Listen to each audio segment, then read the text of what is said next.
Sneakers and Cleats, the podcast.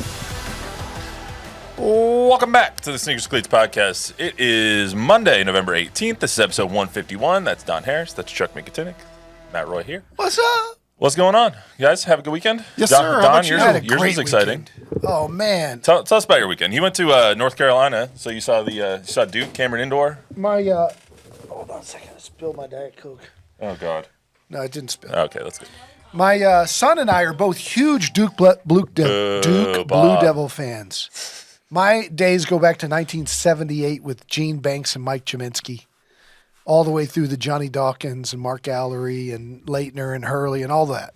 And then growing up, my son knew that I was, and so he started watching Duke, and then he fell in love with different teams like the 2010 team with Kyle Singler and all those guys and modern day. So anyway, we took a bucket list trip to go see Duke and his high school teammate Justin Robinson, who's a coach on the Blue Devils. And we got How was it? Oh, man. Goosebumps. I even shed a tear, man. It was like, I felt like I was going to tell Chuck, it's like Rudy's dad going into Notre Dame Stadium, a more glorious sight these eyes have never seen. When you walk into Cameron Indoor Stadium, the history, it's a small cracker box of a gym, goes back to the early 40s. It's nothing like a regular arena. We sat 4 rows behind the Duke bench.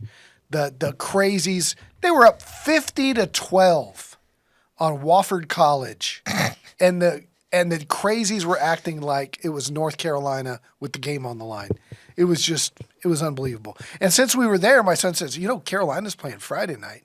So we drove over to Chapel Hill when we first got there, and we went to the famous Four Corners bar, Four Corners offense from Dean Smith, right there on campus, and did a little pre-gaming, and then we went over to the Dean Dome, which is a completely different experience. It's almost like an NBA experience, very much so. In fact, it seats 21,000 people. I didn't know that. Which is 3,000 more than the Spurs. So, and they were packed for a game against American University. So it was Awesome. hoops heaven. Awesome. Chuck, how's your weekend? Free of incident. Just the way I like it. It's the company line. Yes. Mine was good. Broncos went. Matt, how was your weekend? Mine was good. Nobody asked. I was just going to Your tell you guys quarterback anyway. is amazing. Yeah. Bo Nix had the Your defense is amazing. You can stop the timer now, Bob. Bob was timing how long it took for me to get to Bo Nix. Bo Nix had arguably the best day any rookie quarterback has ever had. So best statistical day. Wow. No quarterback in NFL history has ever had a game of over 80% completion percentage, over 300 yards, at least 4 touchdowns, and no picks. So he's coming along.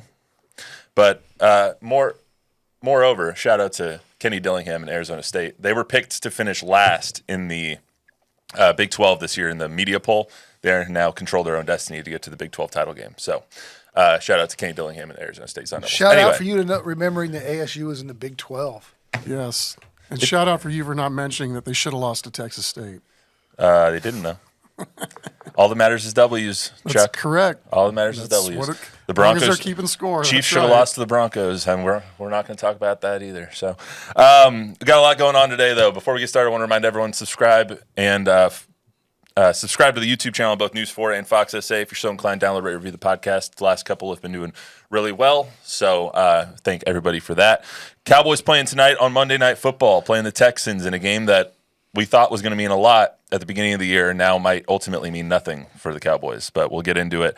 Both on the Cowboys and the Texans side, plus the Spurs, they've now dropped 2 straight. Saturdays really doesn't count. They didn't have Wemby, didn't have Sohan, didn't have Devin Vassell. So that one was really kind of... It counts. I mean, it counts in the standings, but as far as like speaking of the team, I don't think you can draw a lot from a game like that where you don't have a lot of your key scorers and pieces. Plus, we're going to get some insight on the potential new arena for the Spurs this week, so we'll talk a little bit about that as well. But I have trivia for you guys today. When was the last time the Cowboys went winless at home? Right now, they're 0-4 at home this season. They don't have an easy home schedule. 1960? When is the last time the Cowboys went winless at home? Where did they win that one game, Troy's? It was in New Orleans, wasn't it? I'm going to say Troy Aikman's rookie year, 1980. Huh? Was it Washington?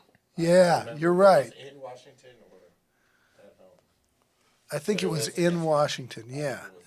I think Troy Hobby's Aikman's rookie right. year. Yeah. Is that the guess? Yeah, I'll go with that Yeah. too. 89, is it? That is correct. All right. 89. They went one, and I figured that would be kind of. I didn't know if it happened before or more recently than that. 'Cause they haven't really had a 1-in-15 season since then. So, yep, the one game they won was in Washington. So they Nice were memory. defeated. Javier, nice job. There you go, Wearing Javi. glasses for a reason. It's a bad hat he's wearing, but besides that, the USC hat over there. Anyway, so I thought yeah, it was the St. Louis Cardinals. they might Speaking of go eyes. defeated this year at home. They are just They'll- bad. Don't they play the Giants at home on Thanksgiving Tommy Day? DeVito, baby. They'll win that game. Well, The Giants are awful. yeah, but so are the Cowboys. Yeah, but they're not that bad. All They're right. not that bad. So the Cowboys playing tonight against the Texans in Jerry's World. The sun will not be an issue. It kicks off at 7:15. Texans are Thankfully. 7.5-point favorites tonight on the road against the Cowboys, which equates to basically Vegas telling us the Texans are 10.5 points better. Second Cowboys biggest are right now. line of the week. Yeah. The other one was the Lions, and they ended up winning their game 52-6. So hopefully that doesn't happen tonight. But the way that the Cowboys play at home, it might. They have been horrible at home ever since they lost to the Packers last year in the playoffs. At this point, they sit with a 1% chance, or less than 1% chance, to win the division, to make the playoffs, to win the Super Bowl, any of those things that you want to say. It's a non-zero chance, but it's pretty close to zero. They have a 3-6 record. At this point, I don't even know, what do we want to see from the Cowboys tonight? Do you want to see, young guys contribute, Chuck? What are you hoping to see in a lost season? I want to see a lot of things different than what I've seen over the last month, right? It's one thing to be losing games, but to not be competitive on the scoreboard, not a fun way to spend your time in front of the television, that's for sure. I don't care if you're a Cowboy fan or not. If you're just a casual football fan, you want to see somebody not play well for a half or be competitive for a half. So where are they going to get that from? I don't know, because as we've discussed here before, where is the hope? You've got a great kicker, and then though you've got good players, almost all of them are hurt or not playing. You got the great red-haired hope, Cooper Rush. And I like Cooper Rush as a backup too, but he's obviously proven that he can win ball games, right? He was 5-1 up until last week. Both of those losses now against the Eagles, so maybe he'll have better hope starting a ball game that's not against. And they competed from for Philadelphia. They competed for a half. Yeah. And if they win tonight, they're 4-6. Outside chance to go on a run. I don't think anybody at this point thinks that that's actually feasible, though. Well, I think the most encouraging thing you can do as a Cowboy fan is call up the NFL standings and look at all the mediocrity of 5-5 everywhere. Everywhere. There's 6-4, 4-6, 5-5. Everywhere. 6-5. And or whatever it is. But it's you can get there. If you put together a 3-game winning streak, you're right there. But the problem is they can't do that because they don't have the team, they don't have the players.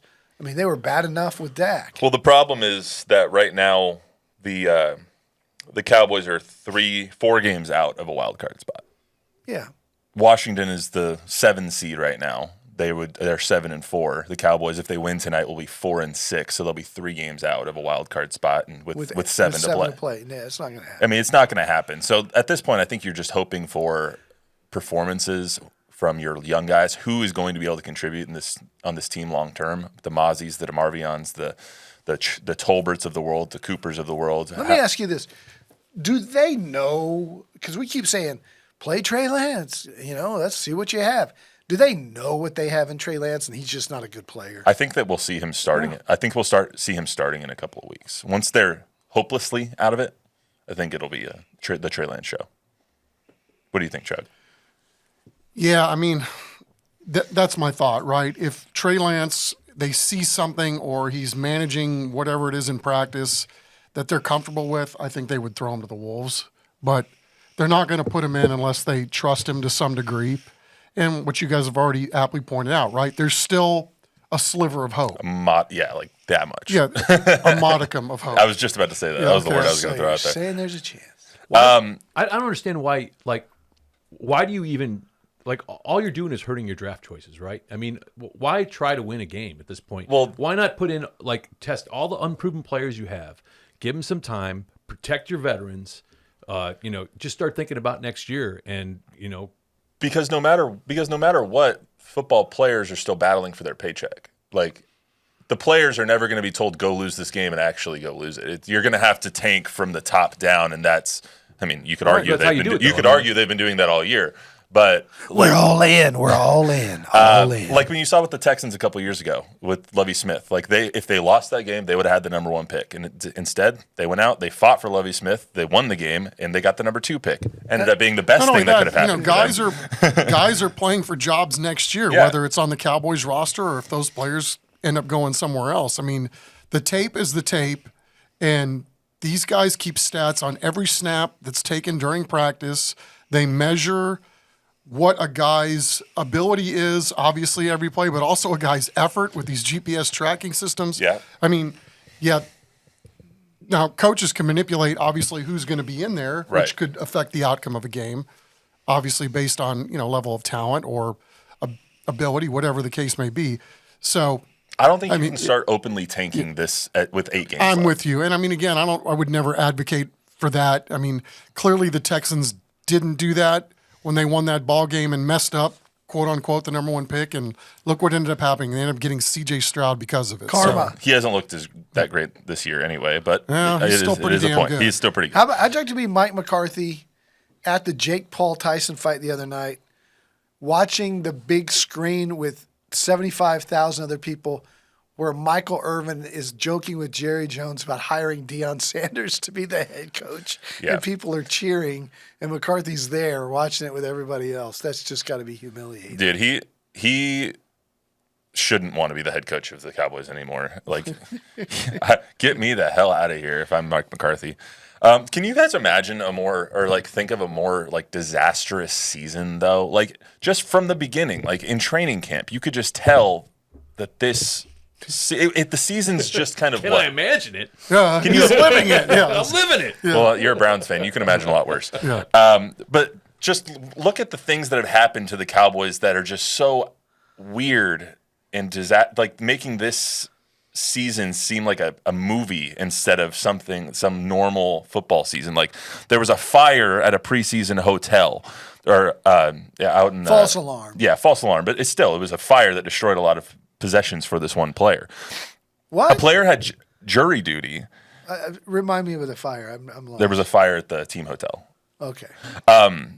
There was a player who had jury duty that never happens. Brandon Aubrey goes to jury duty, and that never happens to players, especially in season. Didn't affect anything. Brandon Cooks has been out since late December because of a knee injection that ended up getting an infection, and he's barely coming back to practice. Jerry Jones is threatening radio hosts. Trayvon Diggs is yelling at reporters about a tweet that they had right after the game happens. Zeke was ruled a healthy scratch because of tardiness and as a punishment for a game. Dak Prescott is now out for the season just 2 months after he became the highest paid player in NFL history. And the week he got hurt, the week when all the media was asking him, why don't you run as much? And then he goes out and gets his hamstring hurt.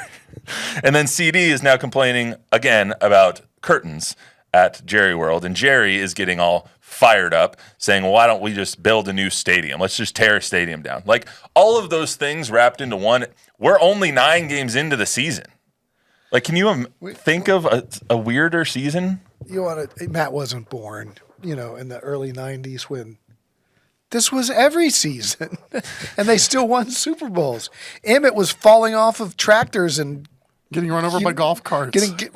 And Michael Irvin was in hotels with hookers with cocaine, and they had the big house, and there were private investigations with secret cameras, and there was North Dallas before that.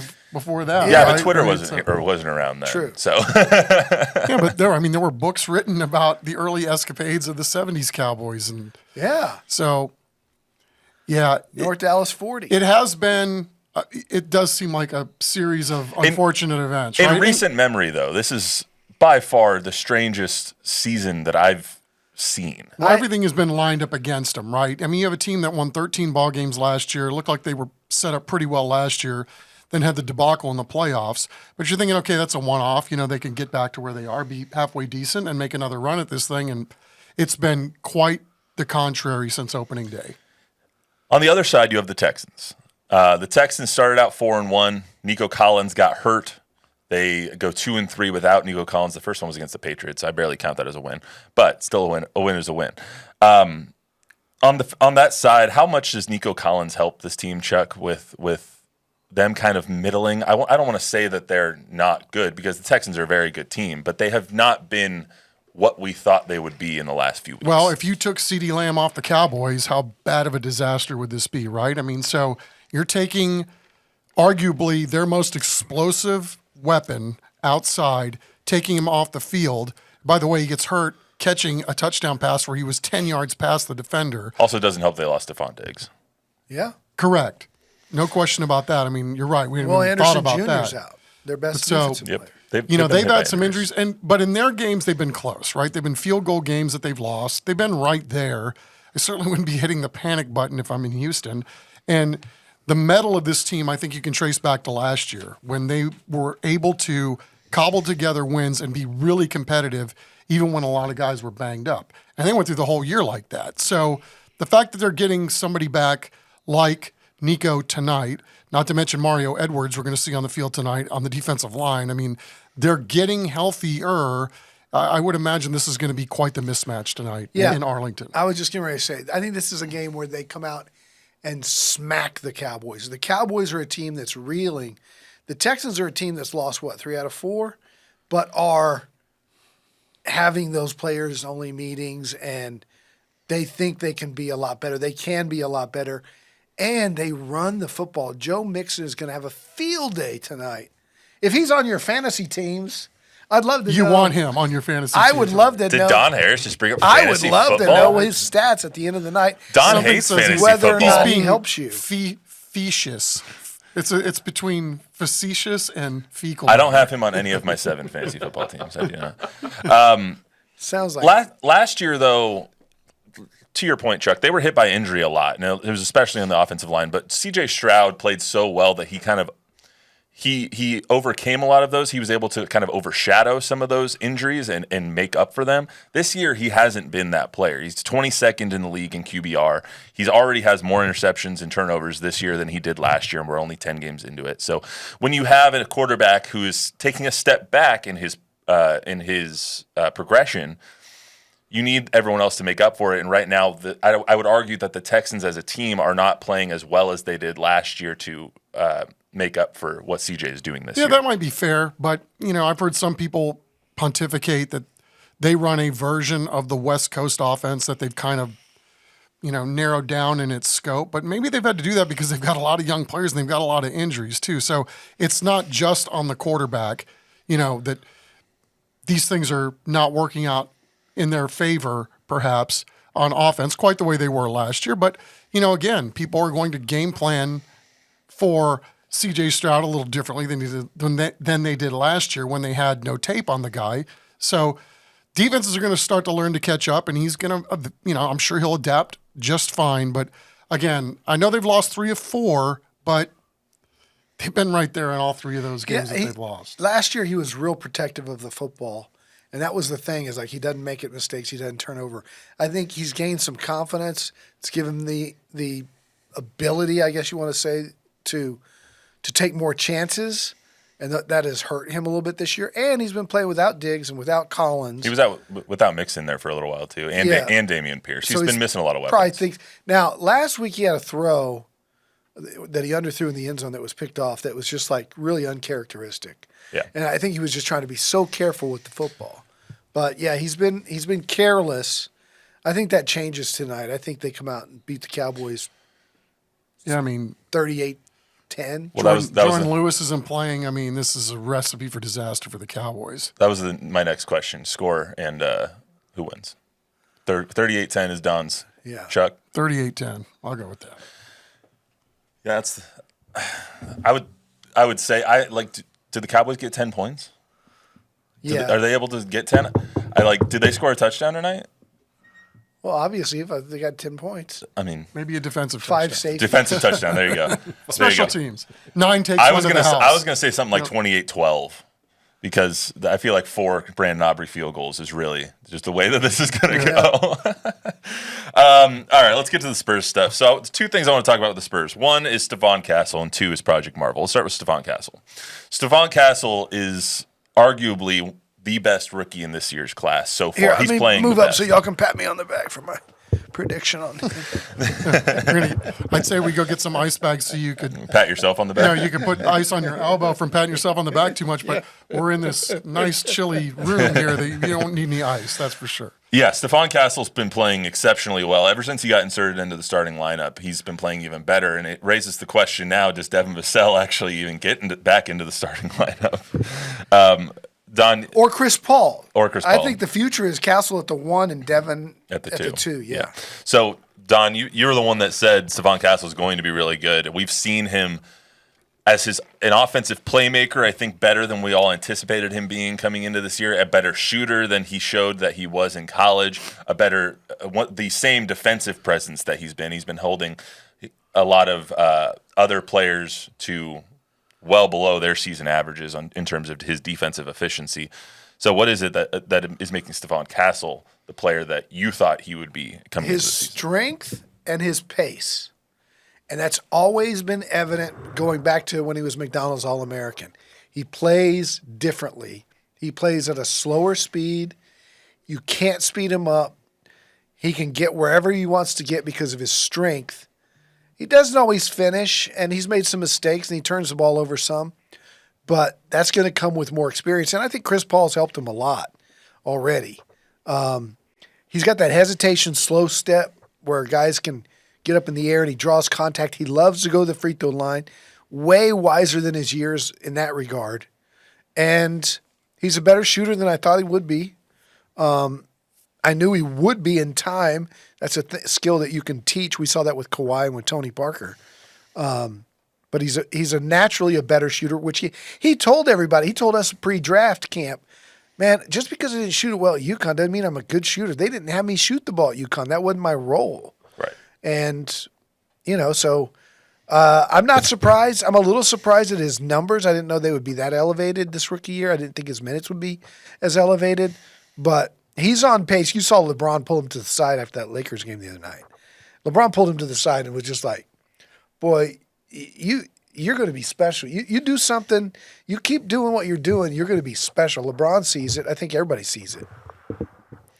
Yeah, I mean, he's playing exceptionally well. I wonder when this team is full, how the lineups are going to shape out and what he's going to be asked to do. Because when Wemby plays, when Jeremy comes back, when Devin is fully healthy and playing, and they're giving him a full workload, I just wonder how that rotation is going to shape up. Because Pop said it best when before the season, on media day, their job is to make me play you, and I think at this point, Stephon has done that the best of anybody on the team. Yeah, I agree. And he's closer in age to Wemby, and so yeah, he's going to be here with Wemby. Yeah. So when I see him play, I think a that. lot of young Kawhi. Like I really do think, because his defensive presence is deafening. It's very, very Kawhi-esque. His defense is. I see not his offense, but his defensive capability. I see him more as a hybrid between Drew Holiday and SGA. To me, as a playmaker, point guard, Kawhi never had that in his game. Still doesn't. Kawhi's a natural 3, very strong. But from a defensive perspective, he gets up into you like Kawhi does. Yeah, that's where I see Kawhi. It's just that defensive presence. Drew Holiday's a really good comp. A young Drew Holiday who could be that kind of playmaker. Now he's more of a 3-and-D kind of guy. But he's got SGA written all over him if he just continues to develop. He's going to be he could be a 30-point per game guy. I want to talk about Project Marvel as well. So Project Marvel is what is being dubbed. It has been dubbed Project Marvel, which is what the downtown entertainment district is being called for San Antonio, and bringing a new Spurs stadium along with everything else that goes down in the hemisphere. So we're finally breaking the silence on that this week. Thursday, City Council is going to get a briefing when it comes to a feasibility study, when it comes to potential funding sources, a kind of a conceptual plan for what this may look like. My question is, it's a $3 to $4 billion enterprise. How much of it is going to be from the Spurs? How much of it is going to be from the city? And how much is the taxpayer going to have to fund? And do you guys think that they will want to fund that? Chuck? That's a good question. I don't know, to answer your question, if people want to fund it or not. I know when we were going through the Frostbank Center, when they were building that, that was a huge component, right? If you don't get the taxpayer dollar entity on the ballot for people to vote yay or nay for, then the Spurs were going to move. And so I think that was pretty abundant that was going to happen at the time. It passed overwhelmingly. Of course, it helps when you go win a championship, leading up to the vote. So, will people want to vote for something like that to have another arena down there? I have no idea. I do know this based on how Bexar County has voted the last several cycles.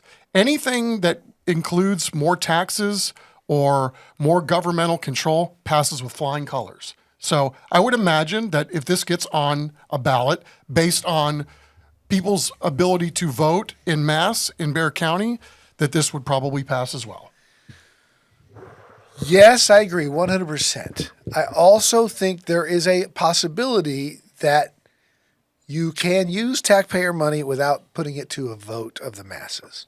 And that is what they did with the Mission's new stadium, with the TERS tax. And we're finding this out. This is really complicated. I've been in the weeds with Ron Nierenberg over the last year and a half with this many times. And he was trying to explain to me that the model that was used for 99 Spurs new arena and was used with so many communities where taxpayers foot the bill and a vote and all that is not necessarily the model anymore. Hence, the Spurs recruiting Michael Dell, Joe Gebbia, Kristen Lewis, and the guy from Atlanta, Paul, whatever his last name is, I forget, that have the capital to put the money up front, okay, to build most of it and get their return with the development that comes along with it. We're seeing this with Western Urban and the Mission Stadium. The Mission Stadium is going to be funded by the tax revenues of the retail, the apartments, the restaurants, all that, which will go back to Western Urban, which will pay them off for their initial investment. And then for 20, 30, 40 years, it's just money rolling in. And so there will probably be a element of a tax. We'll find out more on Thursday. We'll find out more on Thursday for sure. But the bottom line is the train always goes forward. There's always the naysayers. And whenever this comes up, there's always the letters to the editor of the newspaper. I don't want to pay no taxes for these $1 million owners and all that. But for a city to move forward, like Austin's been kicking our you-know-what for the last 15 years, for a city to move forward, you have to have progress. You have to have new development. You have to have infrastructure and new arenas and things like this. There's not going to be the leverage anymore of moving because Seattle's going to get a team and Vegas is going to get a team from expansion. And so this is something San Antonians, I would think, would want to do. And by the way, it's been moved up 5 years because they got Wemby. The Spurs weren't planning on this before last year's lottery. That was going to be another question: is what is the Wemby effect when it comes to something like this? Because you guys mentioned it was the championship in '99 helped spur, pun intended, the new arena that they have right now, the AT&T Center, formerly AT&T Center, Frostbank Center, helped get that development off the ground. And now you have a young, probably going to be the best player in the NBA at a certain time in his career, hopefully, in San Antonio. And you want, one, to keep him here, but two, to use him as the leverage to continue your progression as a franchise. That's why this is on the agenda for this Thursday instead of a Thursday 5 years from now. I would also think that as far as the city goes, this is, 6 months until Ron Nierenberg can't be the mayor anymore. I would think that he wants this as part of his legacy as well. Big time. Right? Absolutely. Yeah. I mean, there's a reason that they're pushing to try and get this done sooner rather than later. They've been working on it for a while. 2032 is when the lease is up at the Frostbank Center. So they don't really have. It's not like they have a deadline to get this done Thursday, but because of all of those elements, they've moved all of that up, is what it feels like. The Missions is a short-term project that's going to be done quickly. The Spurs new arena and tearing down the Institute of Texan Cultures. That's a long-term. But they're getting the ball rolling now. It's also not just an arena. It's like an entire entertainment Oh, yeah. district. Like it's Like going to be Arlington. it's going to be restaurants. It's like Arlington, exactly. Yeah. It's going to be like Texas Live or whatever they have out there. It's going to be something similar to that. Restaurants and bars and retail and all of those things. There's a big Alamo Dome component to this too, of renovation to the Alamo Dome. Elaborate on that. Huge, $200 million worth of, or at least, of renovation to the Alamo Dome, expanding, updating. That's all stuff they have to get done for the Final Fours and stuff like that, right? Well, we're not going to get another Final Four after this one, unless they do something like that, which is what they want. Yeah, it's going to be interesting to see kind of how Thursday goes down. We'll talk about it more on Thursday, obviously. But I thought we've been talking so much about the Spurs and how their franchise and the arrow on this franchise is going straight up, especially with Victor and with Stephon and with Devin and with all these players that they're getting.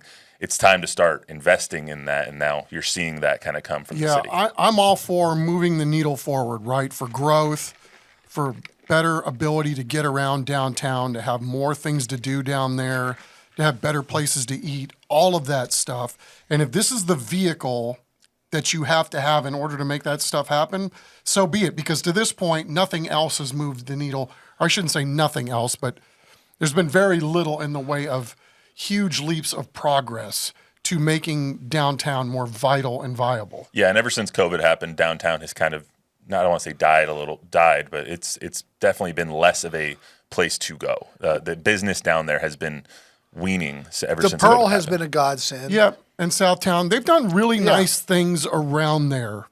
It's just how do you bring it up another notch? Right. For me, we're talking about adding a minor league baseball stadium down there.